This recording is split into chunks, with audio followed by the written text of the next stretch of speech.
यानंतर वळूया पुढच्या बातमीकडे। कॉकरोच जनता पार्टीचे संस्थापक अभिजित दिपके यांना राजस्थानच्या जयपूरमध्ये मारहाण करण्यात आलेली आहे। जयपूरमध्ये आंदोलनासाठी गेलेल्या अभिजित दिपके यांना गर्दीतून आलेल्या तरुणानं कानशिलात लगावली आहे। दरम्यान ज्या तरुणानं दिपकेंना मारहाण केली त्या तरुणाला सीजेपीच्या कार्यकर्त्यांनी धुवून काढलाय।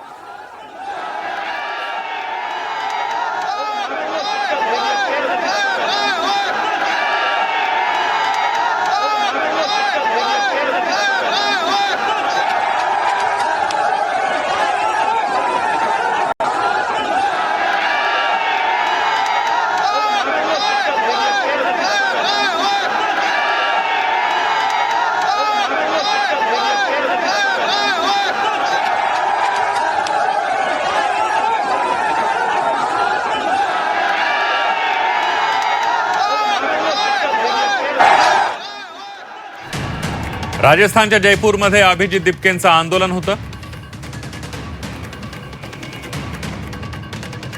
जयपूरच्या शहीद स्मारक परिसरात हे आंदोलन झालं।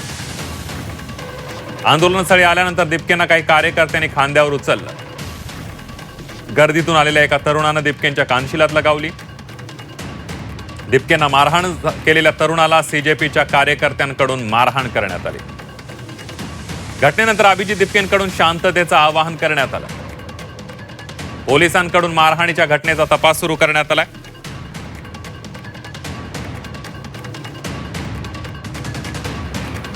दरम्यान अभिजित दिपकेंनी या सर्व घटनेनंतर ट्विट करत काय म्हटलेलं आहे बघूया।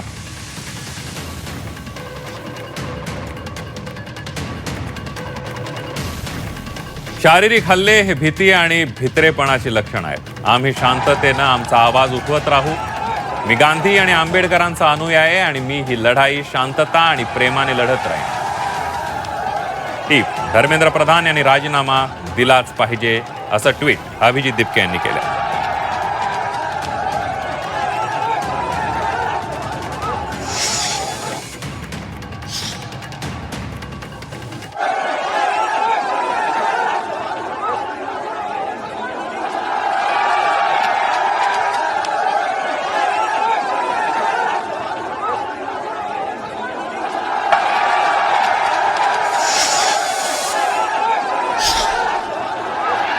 आपण बघतोय अभिजित दिपके यांना जयपूरमध्ये एका तरुणानं कानशिलात लगावी, त्यांच्यावर हल्ला केला। तर दुसरीकडे ज्या तरुणानं अभिजित दिपकेंना मारहाण केली त्या तरुणाला सीजेपीच्या कार्यकर्त्यांनी अक्षरशः बदडून काढलेला।